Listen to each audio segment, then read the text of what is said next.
Hi, I'm Father Chris Alar, and as a Catholic priest, I often hear the comment, I do not need to confess my sins to a priest. I go directly to God. Well, this is a good point, but there's a simple answer. We need to go to a priest because it's in the Bible.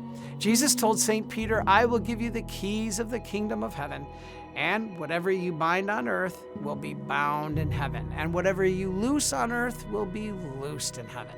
This is Matthew 16:19 and Matthew 18:18. Now, Jesus had ultimate authority to forgive sins on earth. And when you have ultimate authority, you also have the power to delegate that authority. And Jesus did to his priests.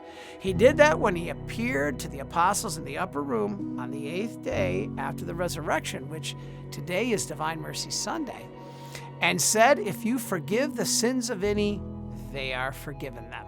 If you retain the sins of any, they are retained. This is John 20:23. So if the priest says you are forgiven in the confessional, you are forgiven in heaven. If confession is not needed, Christ's grant of this power to forgive would be insignificant.